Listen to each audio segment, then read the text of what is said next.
If someone had told me 10 years ago, when I first moved into this apartment, that the man in the garage below would dismantle my life, I would have laughed. My life was not built for dismantling. It was a carefully curated structure of silence and routine, of dust motes dancing in the afternoon sun slanting across my bookshelves, of the gentle crack of a spine on a new hardback. I'm a librarian. My world is paper and ink, cataloged and ordered. His world, the one that bled through my floorboards from 9 to 6, Monday through Saturday, was noise. It was the percussive clang of metal on metal, the high-pitched whine of a power tool, the guttural roar of an engine brought reluctantly back to life. And it was his voice, a low rumble that could carry over it all, punctuated by laughter that sounded like rocks tumbling downhill. His name was Milo. I knew this not because we had ever spoken, but because I'd heard the other mechanics shout it. From my second-story window, the one overlooking the alley and the wide-open bay doors of his garage, I had a perfect vantage point. He was a diorama of a life I didn't understand. He was tall, broad in the shoulders, with arms corded with muscle under a permanent sheen of grease and oil. His hair was a dark, unruly mess that he was constantly pushing off his forehead with the back of a dirty hand, leaving a black smudge in its wake. He moved with a kind of unthinking confidence, a physical certainty in a world of tangible things. He could diagnose a sick engine by its cough, coax a dead battery back to life, wrestle a stubborn tire into submission. I watched him more than I should have. He was a novel I was reading from a distance, the cover art compelling, the text written in a language I couldn't speak. To me, he was arrogance personified. The easy way he leaned against a car, the casual camaraderie with the men who worked for him, the women who would sometimes stop by, laughing a little too loudly at whatever he said. He was the center of his own loud, vibrant universe. I was a solitary satellite in a quiet orbit, content with my trajectory.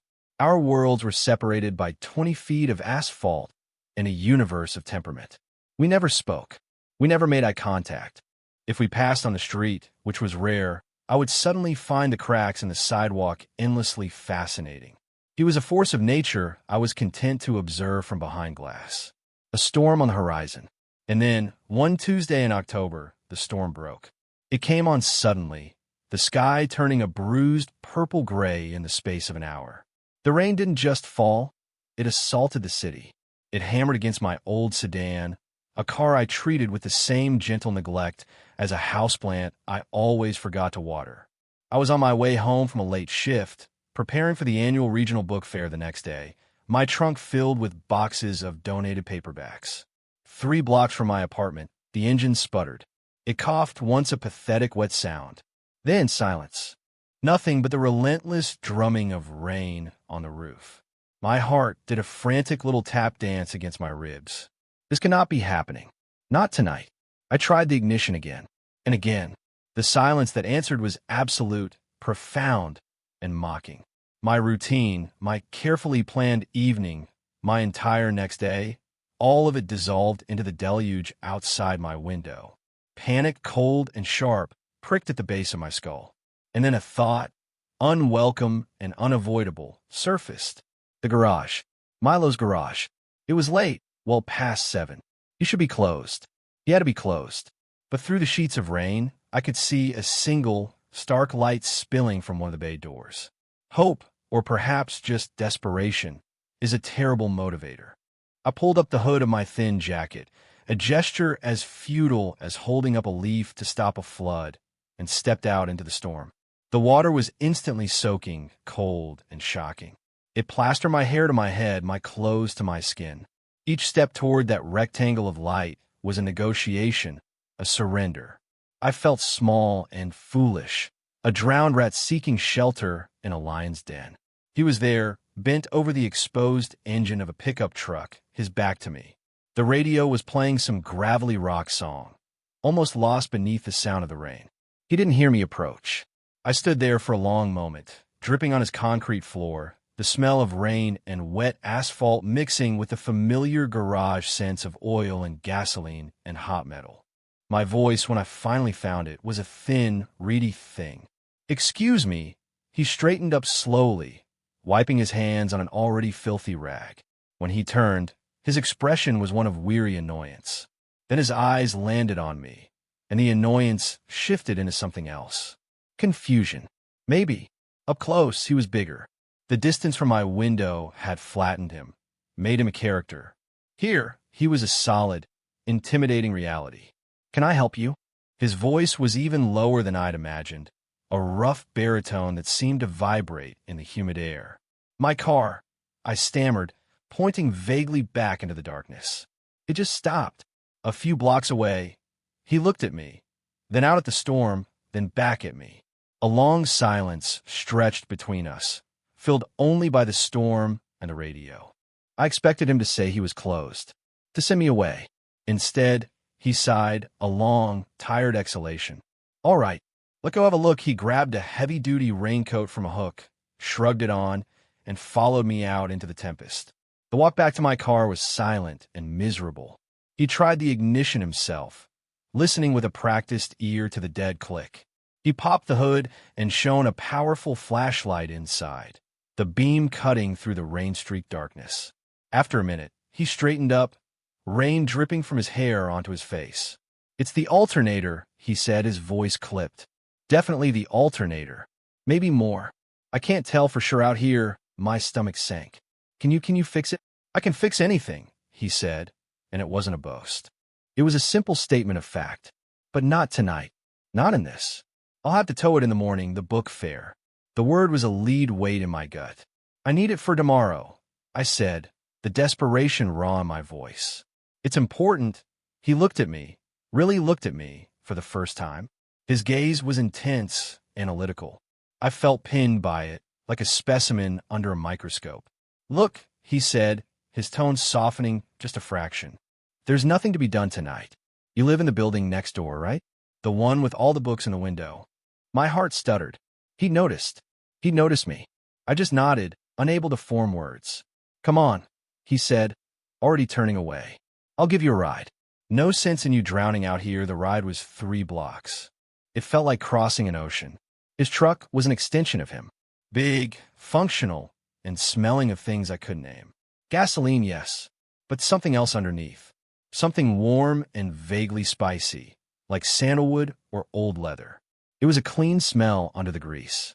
I sat rigidly in the passenger seat, my wet clothes making a squelching sound against the upholstery. The space felt impossibly small, charged with his presence. I was acutely aware of every movement he made. The shift of his weight as he drove, the flex of his thigh muscles, the way his large, calloused hands rested on the steering wheel. I'd seen those hands from my window, deftly handling tools covered in grime. Now they were inches from me. I could see the fine, dark hairs on his knuckles, the clean, clipped nails that were still somehow stained around the edges. A faint, jagged scar ran from his wrist up his forearm, disappearing under the sleeve of his shirt. I wondered how he got it. I wonder a lot of things. "You're shivering," he said, his voice startling me out of my trance. Before I could answer, he reached over to crank up the heat. His knuckles brushed against my knee. It was nothing. An accident. A flicker of contact that lasted less than a second. But it was like a lit match dropped on a trail of gasoline. A jolt of pure, unadulterated electricity shot through me, hot and sharp and utterly overwhelming. My entire body went rigid. My breath hitched in my throat. Heat. Oh God, heat. And panic. He didn't seem to notice. Or if he did, he gave no sign. He just pulled up in front of our building and put the truck in park. The engine idled, a low thrumming that I could feel in my bones. "Here you are," he said, turning to look at me. The cab was dark, lit only by the faint green glow of the dashboard. It threw his face into sharp relief, all angles and shadows. He didn't look arrogant now. He just looked tired.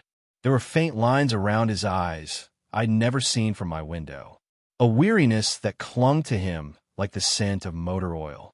"Thank you," I said, my voice still shaky. For this. For the ride. Don't mention it." I reached for the door handle, eager to escape the suffocating intimacy of the truck, to get back to the safety of my apartment. "Wait," he said. "Your umbrella?" I looked at him, confused. "You don't have one," he stated. I realized with a jolt of dismay that I'd left mine at the library. "It's all right," I said quickly. "It's just a short dash." He shook his head, a gesture of weary impatience. He killed the engine, plunging us into near darkness. "Stay here." He got out, came around to my side, and opened the door. He had taken off his heavy raincoat and was holding it open, creating a makeshift canopy. "Come on," he grunted.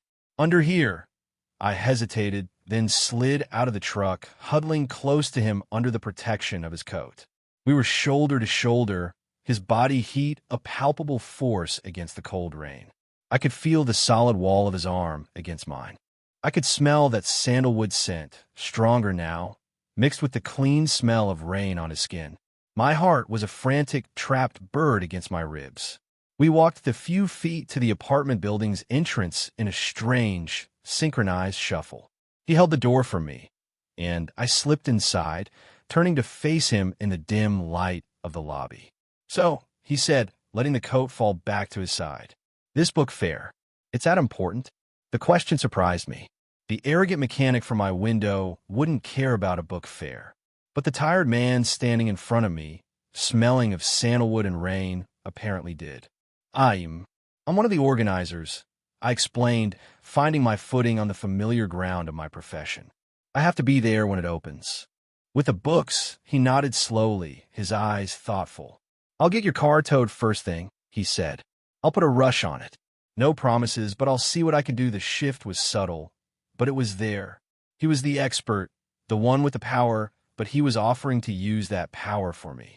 And I was the one with the information, the reason. The scales, ever so slightly, had begun to balance. "Thank you," I said again, and this time it felt inadequate. "It's my job," he shrugged. He turned to leave, then paused. "Get some sleep. You look like you've seen a ghost." And with that, he was gone, disappearing back into the storm. I stood in my lobby for a long time, the puddle from my wet clothes growing around my feet, my mind replaying the brush of his knuckles against my knee. The next day was a blur of anxiety. I managed to get a ride to the book fair with a colleague, but my mind wasn't on the Dewey Decimal System or the excited chatter of children. It was in the garage next door. I kept checking my phone, expecting a call, hoping for a call, dreading a call. It came just after lunch. It's Milo. His voice on the phone was the same deep rumble, but it felt different, more intimate, being piped directly into my ear. "Alternator shot like I thought. But your serpentine belt is frayed to hell, too. You're lucky it didn't snap on you." "Oh," I said intelligently. "I can have it done by 5, he said. "If you want to do the belt, too, yes. Please, do whatever it needs." There was a pause. "It'll be a bit extra." "That's fine," I said a little too quickly. "Whatever it costs." Another pause. "Okay, then." 5 o'clock, he hung up. The rest of the afternoon dragged. When 5 o'clock finally rolled around, I practically ran from the book fair. I walked to the garage, my stomach a knot of nervous energy. He was wiping down the counter when I walked in. The shop was empty, quiet except for the hum of the fluorescent lights. He looked up, and for a second, I thought I saw a flicker of something in his eyes. Relief? No, that couldn't be right. "All done," he said, his voice back to its usual businesslike tone. He slid the invoice across the counter. I paid, my hands fumbling with my wallet. "The keys are in it," he said, gesturing toward my car, which was parked just outside the bay door, looking cleaner than I'd seen it in years. "Thank you," I said, meeting his eyes. You saved me today, just doing my job," he repeated, but he held my gaze for a moment longer than necessary. I felt that familiar jolt, that pull of something I couldn't name. I fled. I drove home, my new alternator humming contentedly, my new serpentine belt serpentining. But my quiet apartment felt different. The silence wasn't peaceful anymore. It was empty. I found myself by the window, looking down at the garage. The lights were still on. I could see him moving inside, cleaning up, closing down for the night. The character in the diorama had stepped out of the frame. He was real now, and he knew I was watching. A few days passed. A strange kind of truce settled between us. If I saw him, I would offer a small, hesitant wave. He would nod back, a ghost of a smile on his lips. The wall between our worlds was still there, but it was thinner now, more porous. I learned the rhythms of his day. The arrival of his crew in the morning, the lunch break where they all sat on upturned crates in the alley, the slow exodus in the evening until only he was left, working late under the harsh lights. I saw him frustrated, kicking a tire when a bolt wouldn't budge. I saw him patient, explaining something to a worried-looking elderly woman, his large frame bent low to listen. I saw him tired, rubbing the back of his neck at the end of a long day. The arrogance I had projected onto him was flaking away, revealing something more complex underneath. Something lonely. It was a loneliness I recognized. It was the same shape as my own. Then came a phone call. It was almost 10 at night. I was reading, wrapped in a blanket on my couch. The world shrunk to the circle of light from my lamp. My phone buzzed, an unknown number. Hello. It's Milo. My heart did its now familiar leap. Is something wrong with my car? I asked immediately. No. The car's fine. He sounded hesitant. Listen, this is going to sound weird. I waited. I was doing the final check on your invoice, and I think I made a mistake. On the part number for the belt. I might have overcharged you owe, I said. The thing is, the shop's closed, and all the paperwork is locked up. But I have the master parts list on my laptop at home. I was wondering, could I come up for just a minute? Show you the diagram. Make sure it's right. I don't want you to think I'm ripping you off my apartment. You want to come to my apartment. The thought sent a wave of sheer terror and exhilarating hope through me. My sanctuary. My fortress of solitude. Yes, I heard myself say. Yes, of course. That's fine. I'll be right there. I'm just downstairs. He hung up. I flew into a panic. I looked around my small, book-cluttered living room as if seeing it for the first time. Was it clean enough? Did it look sad? Pathetic? The life of a lonely librarian, laid bare in stacks of paperbacks and a single teacup on the coffee table. There was a knock on the door. Too soon. I took a deep breath and opened it. He stood there, holding a laptop. He had changed out his greasy work clothes. He was wearing a simple gray t-shirt and jeans. The shirt stretched across his chest, and I could see the clean, powerful lines of his body without the camouflage of his work uniform. He looked devastating and incredibly out of place. Hi, he said, his voice quiet. Ibratabak. Come in. He stepped inside, and my small apartment seemed to shrink around him.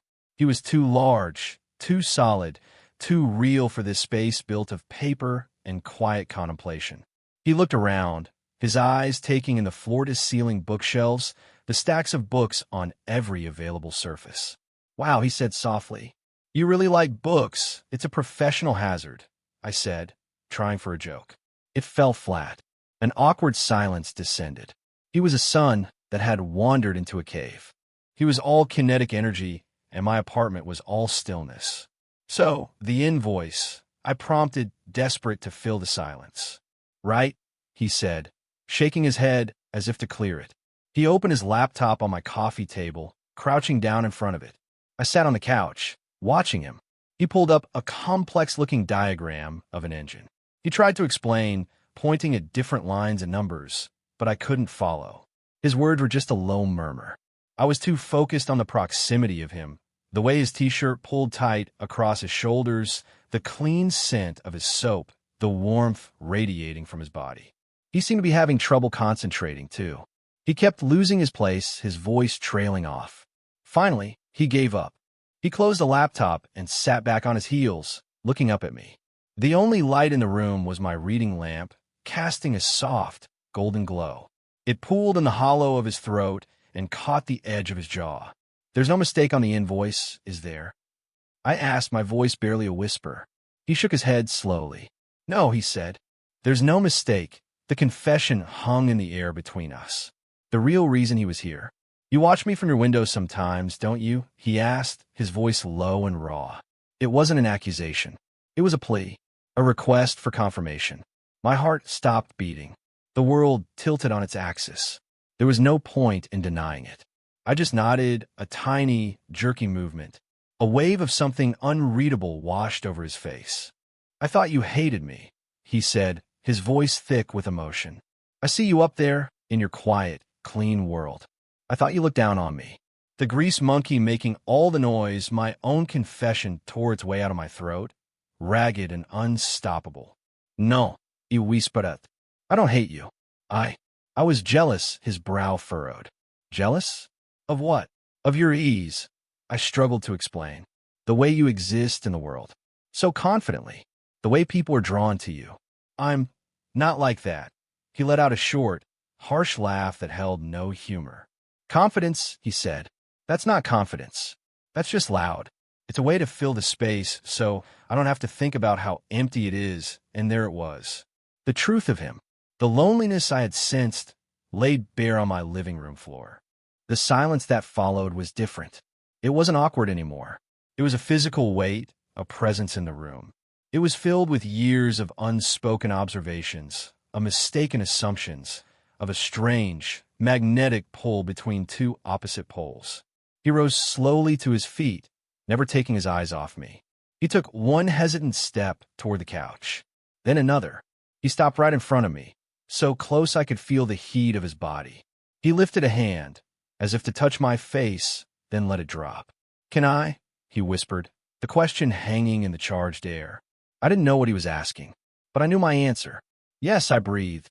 He leaned in slowly, giving me every opportunity to pull away. I didn't. I couldn't.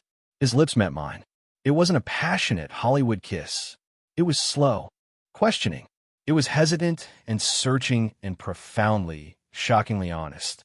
His lips were soft, a stark contrast to the rough texture of his hands. There was the faint taste of coffee on his breath. It was a kiss of discovery, of two solitary planets finally colliding, their orbits irrevocably altered. He pulled back slightly, his forehead resting against mine, his eyes closed. "Leo," he whispered, and it was the first time he had said my name. It sounded like a secret, like a prayer. He stayed. We didn't talk much more. The words had been said. What followed was a different kind of communication, a language of touch and breath and shared space that I had only ever read about in books. It was clumsy and hesitant at first, then sure and overwhelming. Falling asleep with his heavy arm draped over my chest, the unfamiliar weight of another person in my bed, was the most terrifying and wonderful thing I had ever experienced. I woke to the pale, gray light of dawn, and I was alone. The space beside me in the bed was empty, cool to the touch. The only evidence he had been there at all was an indentation on the pillow and the faint, lingering scent of sandalwood in him. Panic, sharp and immediate, seized me. A cold dread washed over me, extinguishing the warm afterglow of the night before. He's gone. He left. He regrets it. The thought was a physical blow. I scrambled out of bed, my heart hammering against my ribs. I looked around my apartment. His laptop was gone from the coffee table. There was no note. Nothing. It was as if he had been a dream, a figment of my lonely imagination.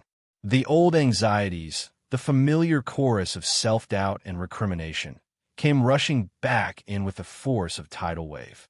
It was a mistake, a moment of madness. What was I thinking? He was just curious. An experiment. I'm a fool. A pathetic, lonely fool. I sank onto the couch, wrapping my arms around myself, suddenly freezing cold. My fortress had been breached, and now the walls were closing in on me. I spent the day in a fog of misery. I called in sick to the library, unable to face the thought of interacting with people, of pretending that my world hadn't just shattered. From my window, I watched the garage, but he wasn't there. His truck was gone. His crew worked without him, their movements lacking their usual energy. The familiar sounds from the garage were muted, distant, or maybe I just couldn't hear them over the roaring in my own head. The silence was a tangible thing now. It was the absence of him. My solitude, once my greatest comfort, had become a prison. Every corner of my apartment reminded me of him. The spot on the floor where he had crouched, the couch where he had kissed me, the bed where we had. I couldn't even finish the thought. The pain was too sharp. A second day passed in much the same way. A long, gray expanse of time, measured out in heartbeats of dread. Still no sign of him. I started to believe I had imagined it all, that the loneliness had finally made me crack, had conjured him up out of thin air and wishful thinking. I was resigning myself to it, preparing to rebuild my walls, thicker and higher this time. And then, on the second night, there was a knock on my door.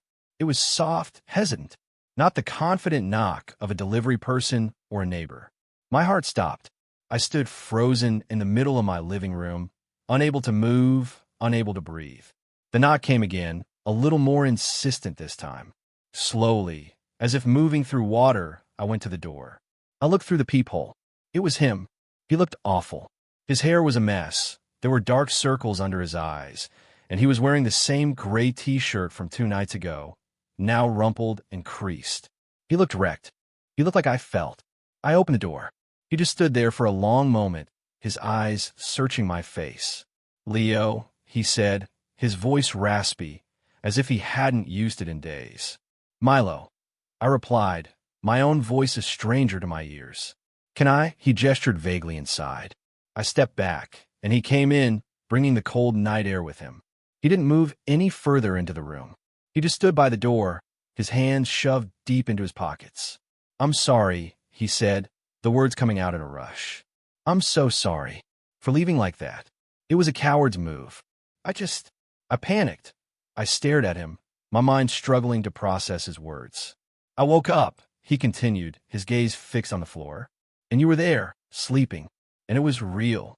It was more real than anything I've felt in a long time, and it scared the hell out of me."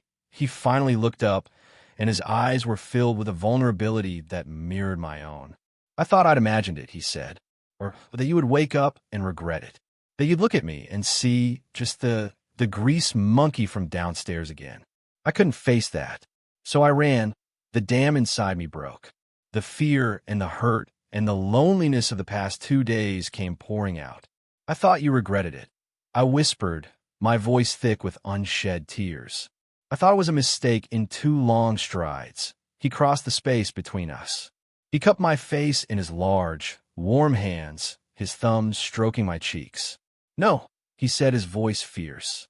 "Leo, no, it wasn't a mistake. It was the only thing that's made sense in years. Running away, that was the mistake." We stood there for a long time, just breathing each other in. The fear was still there, a low hum beneath the surface. But it was joined by something else now. Hope, fragile and tentative, but there. We talked for hours that night. We sat on my couch, not touching, just letting the words fill the space that silence and misunderstanding had occupied. He told me about his life, the pressure of running the garage his father had left him, the facade of the easygoing boss he had to maintain. He told me about the loneliness that settled in after the noise of the day faded away. I told him about my quiet life, my retreat into the world of books, my fear of letting anyone get close enough to see the real, anxious person behind the calm librarian mask. We laid our fears out on the coffee table between us, like trading cards. The fear of being seen, the fear of being found lacking, the fear of this new, terrifying, wonderful thing that was sparking to life between us. "I don't know how to do this," he admitted, his voice low. "This is me neither," I confessed. "I'm terrified, me too," he said, and a small, genuine smile touched his lips. "But I think I'd rather be terrified with you than be confident by myself anymore after a while." He stood up and walked to the door. My heart clenched with a familiar fear. But he just retrieved the jacket he dropped there. He reached into the pocket and pulled something out. He came back to the couch and held it out to me. It was a small ceramic owl. It was frankly quite ugly. Its paint was chipped, and its eyes were slightly crooked. I looked at it, then up at him confused. "I saw it in a thrift store window yesterday," he said, a faint blush creeping up his neck. "And it made me think of you." He gestured toward my window. "Always watching," he said softly. "Seeing everything." It was the clumsiest, most absurd, most perfect gesture I had ever witnessed. My throat felt tight. I don't know what to say." "You don't have to say anything," he said. He looked at my crowded bookshelves. Is there a space for him? Somewhere. It wasn't a question about the owl. I knew that. He was asking for a place. A permanent spot in my carefully curated world. I took the ugly little owl from his hand, my fingers brushing against his. The familiar spark was there, but this time there was no panic. Just a deep, resonant warmth. I stood up and walked to my favorite bookshelf, the one filled with my most treasured first editions. I moved a leather-bound copy of The Great Gatsby and carefully placed the owl in the space I had made. It looked ridiculous. It looked perfect. It looked like it belonged. When I turned back to him, his eyes were shining. And that was the beginning, our new beginning. The days that followed were a study in quiet integration. Milo's world began to seep into mine and mine into his. It started with coffee. He would appear at my door in the morning, before his shift, holding 2 cups from the diner down the street. He'd sit in my kitchen, a giant in a room built for one, and we would drink our coffee in a comfortable silence, the rising sun casting long shadows through the window. Then came dinner. He was a surprisingly good cook, and he would show up after work, smelling of grease and soap, with a bag of groceries, and fill my quiet apartment with the sounds and smells of sizzling garlic and simmering sauce. My diet of tea and toast was over. His toothbrush appeared in my bathroom holder, a startling slash of blue next to my staid white one. A pair of his heavy work boots materialized by my front door, looking solid and protective next to my worn loafers.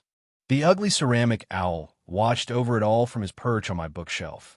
I found myself spending evenings on my couch, a book in my lap, while he sat at the other end, reading a car magazine, his stocking foot occasionally brushing against my leg. The silence was no longer empty. It was full. It was peaceful. I learned to love the smell of gasoline on his clothes. It was the smell of his hard work, of his competence, of the tangible world he commanded. He learned to navigate the labyrinth of my books, to understand that a stack on the floor was not clutter, but a carefully constructed to-be-read pile. He started borrowing them. I would find a dog-eared science fiction paperback on his nightstand, his place marked with a receipt from an auto parts store. One Saturday, he took me to the garage. He showed me the intricate ballet of a well-run engine, explaining the function of pistons and spark plugs with a passion I usually reserve for 19th century literature. I watched his hands, those large, capable hands, as they moved with confident grace, and I felt a surge of love so powerful it almost knocked me off my feet. My life, once a straight, predictable line, had become a beautiful, chaotic mess. Milo was the storm I had always watched from behind the safety of glass. But I had misjudged the nature of the storm. It wasn't here to destroy my carefully constructed world. It was here to break it open, to let in the light and the air. He didn't just fix my car that rainy October night. He towed my solitary life out of the ditch it had been stuck in for years. He dismantled the fortress I had built around my heart, brick by painful brick, and in its place he helped me build a home. Looking back, I see that my world wasn't orderly. It was just small, and Milo, with his loud laugh and his sandalwood scent and his ugly ceramic owl, he didn't disrupt my life. He expanded it. He was the plot twist I never saw coming, the unexpected chapter that turned a quiet story into an epic love affair. Have you ever completely misjudged someone, only to find they were exactly what you needed? Sometimes the greatest connections are found where we least expect them, hidden behind our own preconceptions. Let me know your thoughts in the comments below. And if you enjoyed this story, please consider subscribing for more tales of unexpected love.